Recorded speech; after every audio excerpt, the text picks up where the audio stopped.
Policeman abuses a boy with Down syndrome without knowing who his father is. The twist will shock you. Imagine a city on the brink of chaos. A single mistake by a police officer could destroy everything. But what if the real fight wasn't just for justice, but for redemption, change, and compassion? Get ready for a story of courage, difficult choices, and unexpected twists. Between the whispers on the streets and the clashes inside a police station, a small act of kindness can be the spark that ignites a revolution. What do you do when the lines between right and wrong start to disappear? Don't miss what happens next, because this story will make you rethink everything you knew about justice and forgiveness. Find out now. What would you do if you witnessed an act of cruelty against an innocent child? What if that child was your child? It was a sunny afternoon in a busy Detroit square. John, a 10-year-old boy with Down syndrome, played happily on the swing. His infectious smile and bright eyes seemed to brighten the day, touching the hearts of everyone who passed by. Meanwhile, not far away, Sergeant Mike was on his routine patrol. Irritated by the intense heat, he seemed disinterested and bored. Little did he know that that afternoon would be marked by a dark and unexpected act. As John continued playing, oblivious to the world around him, Sergeant Mike noticed something small moving in the grass. A tick. Seemingly harmless, that little insect would become the instrument of a cruel act. Mike, with an evil smile, approached John. Pretending to be sympathetic, he asked, "Hey, want to see a trick?" John, innocent and confident, smiled and nodded. It was then that, in a quick and cruel gesture, the sergeant threw the tick into the boy's hair. Laughing, Mike watched as John, confused, tried to understand what was happening. Tears began to stream down the boy's face. It wasn't just physical discomfort, but a deep hurt that he still couldn't explain. The people who frequented the square were paralyzed, unable to believe the scene they were witnessing. But what Sergeant Mike didn't know was that, at that exact moment, someone was watching everything from afar.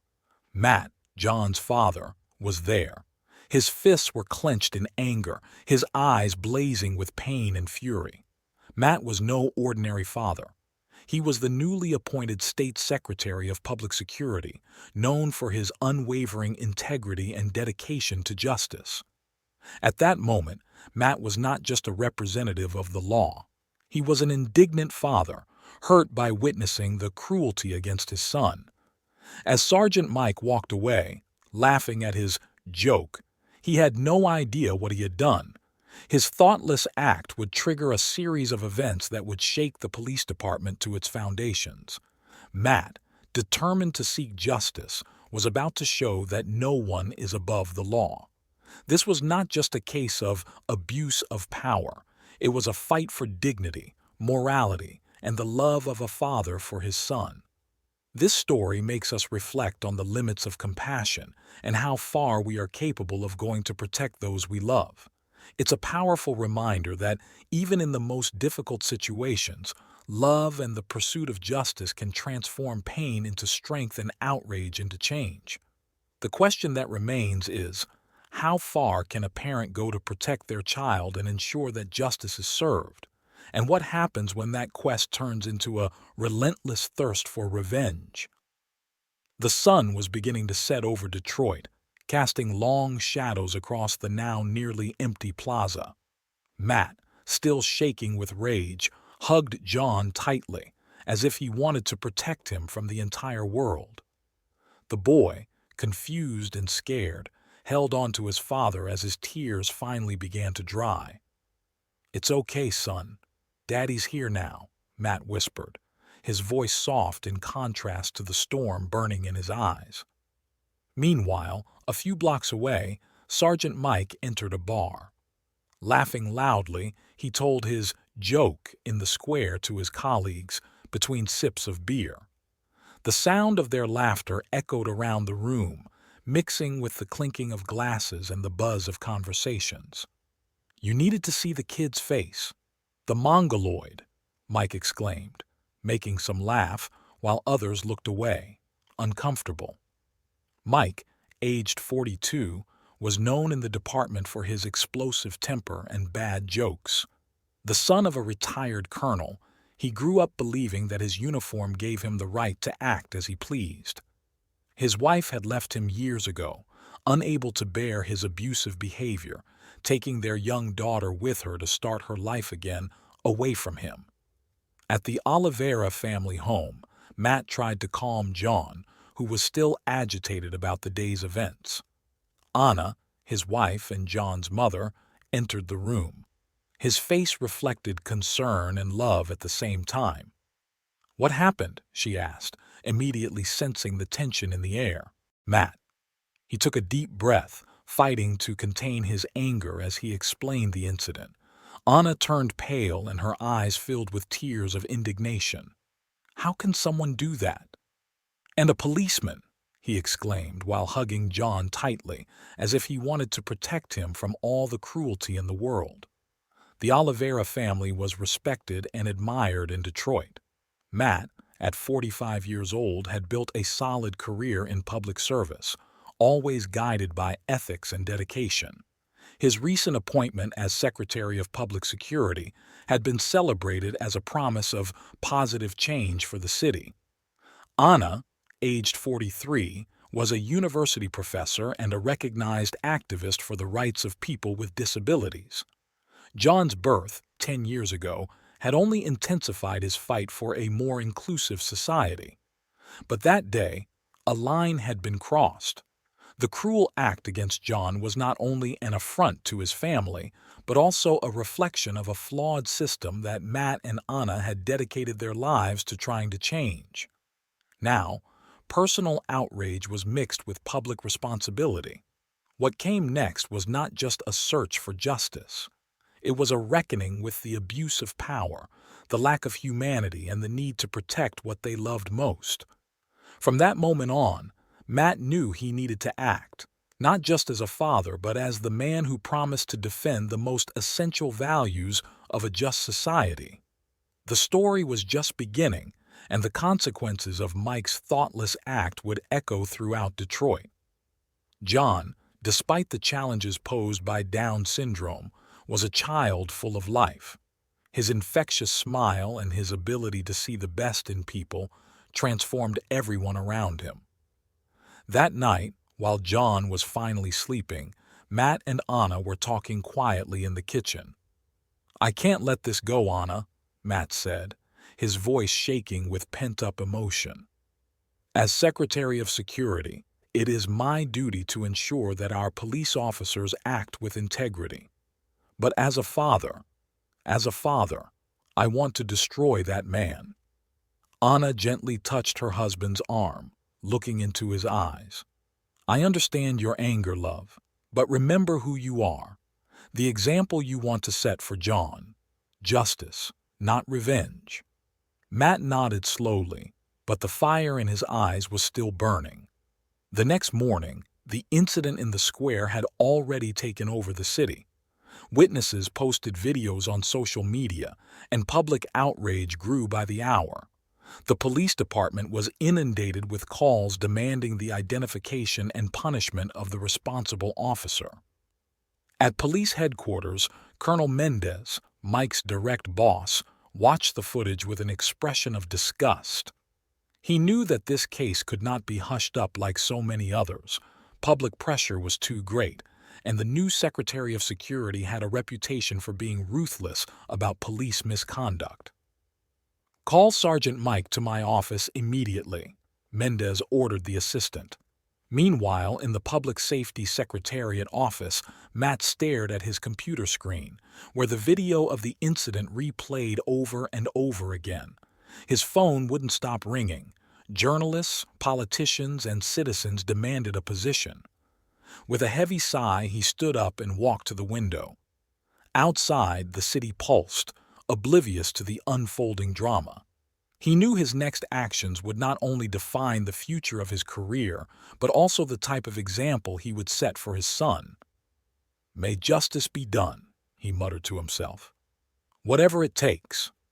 Colonel Mendez's office was buzzing with tension when Sergeant Mike entered, still with a cocky smile on his face.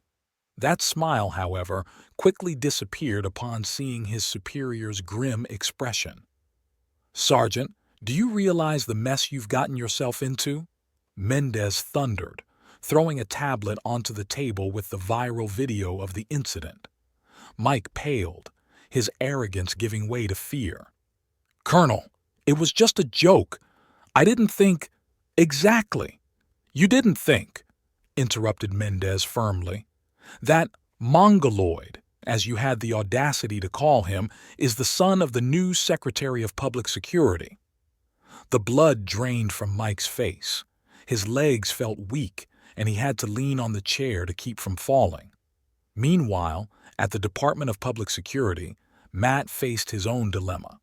Sitting before a table filled with reports and evidence, he struggled to separate his emotions as a father from his responsibilities as a public figure.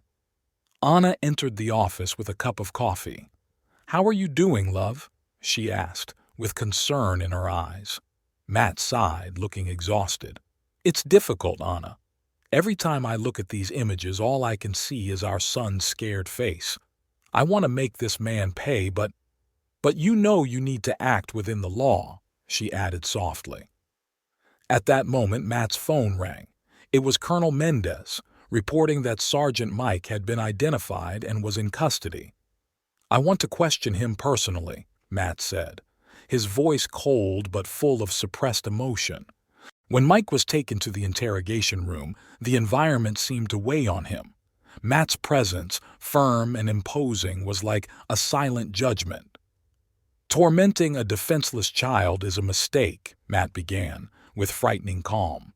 "Abusing your authority as a police officer is another even bigger mistake." Each word was like a physical blow to Mike, who could barely hold his gaze. What would come next would be a turning point in the lives of everyone involved, a battle between justice, ethics, and the consequences of thoughtless acts. The sergeant shrank back in his chair, finally understanding the gravity of his actions. Outside the interrogation room, news of the incident spread like wildfire.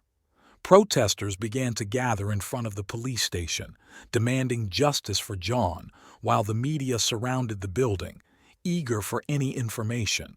Within the department, opinions were divided. Some officers tried to downplay the incident, while others were outraged by Mike's conduct. Matt, watching everything from his living room, felt the weight of expectations. He knew that the power he possessed as Secretary of Public Security could directly influence the outcome of that case. But Anna, always her balanced voice, reminded him, "No one is asking you to ignore what happened, but let the system you helped build do its work. Trust in the justice you have always defended." Outside, the crowd continued to grow. Shouts of "Justice for John" echoed through the streets, and the tension was palpable, threatening to explode at any moment. Matt knew his decision wasn't just a matter of politics or professional ethics, it was personal. Meanwhile, an unexpected figure arrived at the police station, Mike's ex-wife. Driven by a mixture of shock and responsibility, she decided to testify about the sergeant's abusive behavior during their wedding. "I should have spoken sooner," she muttered to herself. "Maybe I could have avoided that." At the same time, at the local hospital, Dr. Renato, John's pediatrician, received worrying news. Recent exams showed that John would need complex heart surgery in the coming months. Recent stress could further aggravate your condition. Renato knew he would have to share the news delicately with his family. At the Public Security Secretariat, Matt received a visit from a priest, a family friend. "Matt, my son," began the priest, his voice gentle.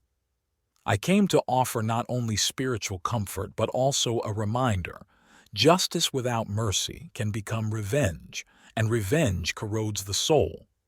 The priest's words echoed in Matt's mind, adding even more complexity to his decision. He knew he was on the line between seeking justice in an exemplary way and falling into the temptation of revenge. Meanwhile, on social media, the case gained gigantic proportions. Hashtags like #JusticeForJohn and #AbusivePolice became trending topics. Public pressure was mounting, and national attention made the case a landmark in the fight for police ethics and accountability. At home, John played in his room, apparently oblivious to the whirlwind of emotions that his experience had triggered. However, Anna noticed that he was quieter than usual. His smiles, once so frequent, were now rare. "Maybe we should consider therapy for him," she suggested to Matt, who agreed silently, aware that his son needed emotional support. As night fell over Detroit, each person involved reflected on their choices and the possible consequences. Sergeant Mike's case had already become more than an isolated incident. It was a symbol of something much larger. Suddenly, the apparent calm was interrupted by a police officer who rushed into Matt's office. "Sir, Sergeant Mike, he's gone." The news fell like a bomb. Mike had disappeared, leaving everyone on alert. What could he be planning? And how would this new twist affect the already delicate balance of justice and revenge? Mike, who was in custody, had disappeared during the early hours of the morning. Security cameras showed a hooded figure entering the cell and leaving minutes later, accompanied by the sergeant. Matt felt his blood run cold in his veins. This wasn't just an escape. It was a clear indication of complicity within the police itself. As the search for Mike intensified, Sophia, his ex-wife, received a mysterious message. The sender, Mark, was visibly shaken. He knew he had information in his hands that could trigger an earthquake within the Detroit police, but he also understood that revealing these secrets would put his own life at risk. At the police station, young police officer Dominic has been assigned to Mike's search team. As he prepared, he heard whispers from more experienced colleagues. "We'd better not find him. Mike knows too much." Dominic felt his stomach drop. For the first time, he realized that he was in the middle of something much bigger than he imagined, something that involved not just the search for a fugitive, but the promise of a truth capable of shaking the structures of the entire system he had sworn to protect. On the streets of Detroit, protests were gaining strength. What began as a demonstration against an isolated incident quickly grew into a larger movement demanding sweeping police and government reforms. The city was on the verge of a boiling point. Signs with sayings like "Justice for John" and "End Police Corruption" filled the air, while the screams of the crowd echoed through the streets. Each person involved in this complex plot, Matt, Anna, Sophia, Lucia, Mark, Dominic, and so many others, felt the weight of the circumstances. The situation was out of control, and the decisions of each of them could drastically alter the course of events. At the hospital, Anna anxiously awaited news about John. Dr. Robert had initiated an emergency surgical procedure due to unforeseen complications. Every minute of waiting was torture for the distressed mother, who silently prayed that her son would be able to overcome this obstacle. Meanwhile, at City Council, the session called by Councilor Lucy Martinez had turned into a verbal battlefield. Accusations flew from all sides, with fiery speeches exposing not just Mike's situation, but a host of issues neglected over the years. "You are either with us or against us," Lucia shouted, her voice echoing throughout the auditorium. On local TV, Sophia, Mike's ex-wife, finally decided to break her silence. In an emotional interview, she revealed years of abuse and erratic behavior from her ex-husband. "I should have spoken before," he sobbed. "Maybe I could have avoided all of this." In the mayor's office, the panic was palpable. Aides ran back and forth, desperately trying to control the damage. The mayor, isolated in his office, contemplated his increasingly limited options. He knew he was under pressure, both from public opinion and political leaders, and that any false step could destroy his career.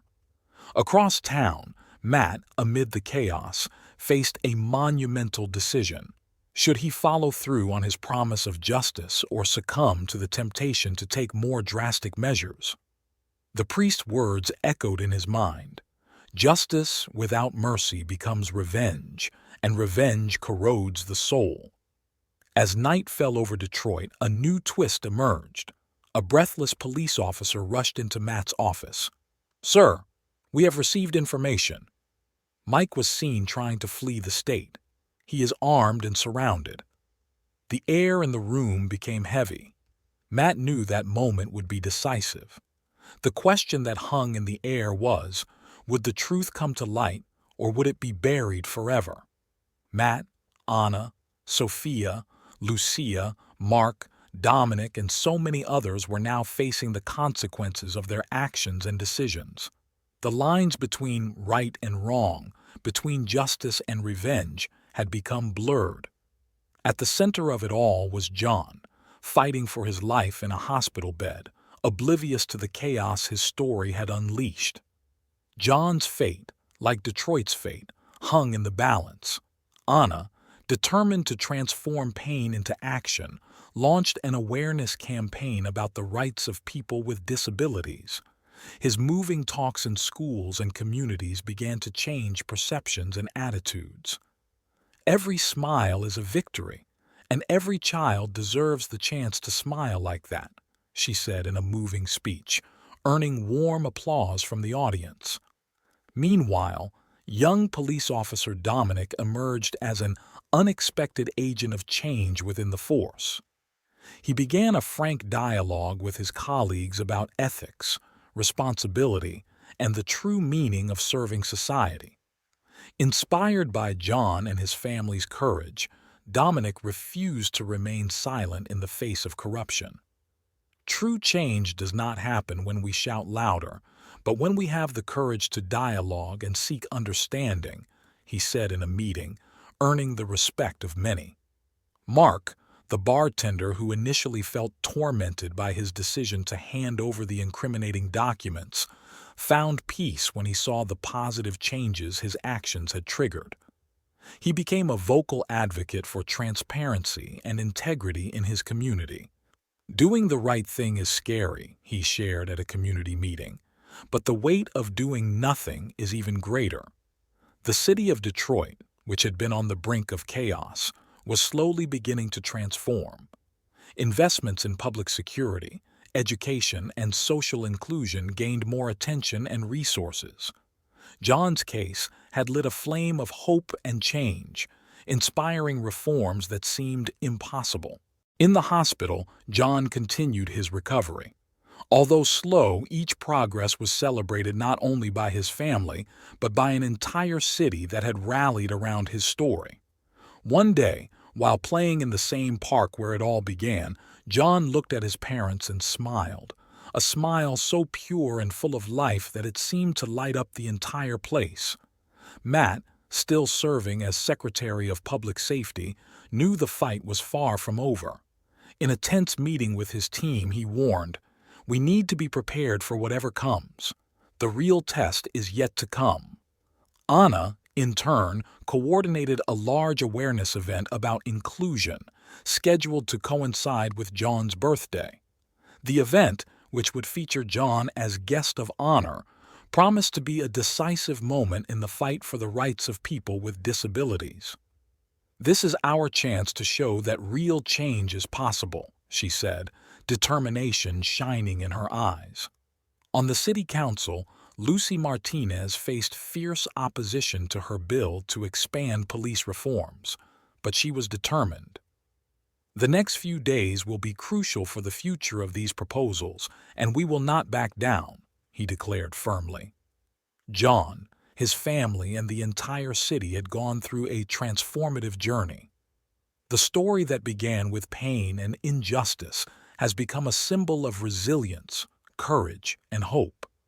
In the end, it became clear that true changes begin with small acts of courage, and that, even in the deepest shadows, a single smile can light up an entire path. "We are on the brink of historic change," declared Lucia in an impassioned speech. "We cannot retreat now." Mark, the bartender whose initial courage had exposed corruption, faced increasingly serious threats. Even so, he was preparing to make a public statement, reaffirming the importance of everything they had achieved over the last year. "No matter what happens," Matt said, hugging his family, "we're in this together." The stage was set for the final confrontation between the forces seeking transformation and those resisting change. The fate of Detroit, and possibly the country, would be decided in the coming days. As night fell over the city, a sense of anticipation and apprehension hung in the air. The awareness event began with moving speeches and powerful presentations. When it was John's turn to speak, a reverent silence took over the crowd. In a clear and confident voice, he began, "I just wanted to play in the park that day, but something bad happened. Now, I want all children to be able to play without fear. Can we do this together?" His simple yet profound words touched everyone. The crowd erupted in applause while tears ran down the faces of many in attendance. But the celebration was abruptly interrupted. An imminent threat emerged when agents detected an explosive device at the location. Dominic, the young police officer, acted courageously, moving the device away to a secluded area. The explosion was deafening, and for a moment, silence took over the city. As the dust settled, Dominic, injured but alive, was hailed as a hero. His bravery prevented a greater tragedy, but the cost was high. At the hospital, Matt and Anna waited for news about John, while Sophia stayed by Mike's side, who had also been seriously injured. In the chamber, Lucia managed to approve her bill in the midst of an environment full of tension. His final speech was a call for unity. True reforms begin with courage and compassion. Today, we took a step towards a better future. In the square, where screams of revolt previously echoed, a spontaneous song of solidarity now sounded. It was a moment of catharsis, of unity. The barriers that had divided the city for so long seemed to melt in the face of a collective act of hope. John, whose innocence had touched the hearts of millions, became the symbol of a new era of inclusion and understanding. His recovery was celebrated throughout the city, and he continued to inspire those around him with his resilience and joy. Sergeant Mike's trial, resumed after his recovery, resulted in a sentence that balanced justice with the possibility of rehabilitation. Her story became a reminder that change begins with responsibility, but also with learning and redemption. Detroit, now transformed, showed signs of true renewal. More than political and social reforms, there had been a fundamental shift in the city's collective consciousness, a reaffirmation of values such as compassion, integrity, and unity. The journey was not yet complete. There were wounds to heal and challenges to overcome. However, the incident that began with an act of cruelty against an innocent child resulted in a transformation that would benefit future generations. And you? What did you learn from this story? How did it resonate with your own experiences? Ask the final narration. Share your reflections in the comments below. Your voice matters in this ongoing conversation about inclusion, justice, and compassion. If you made it this far, comment, "I watched until the end," to show that this message touched your heart. And don't forget to click on the end-screen video to continue exploring stories that inspire and bring about change. If this story touched you in any way, support this channel. Subscribe now. Activate the bell to receive notifications and leave your like on this video. Share with your friends and family. These conversations are important and need to reach as many people as possible. Together, we can make a difference and build a more humane and supportive world. Until the next video.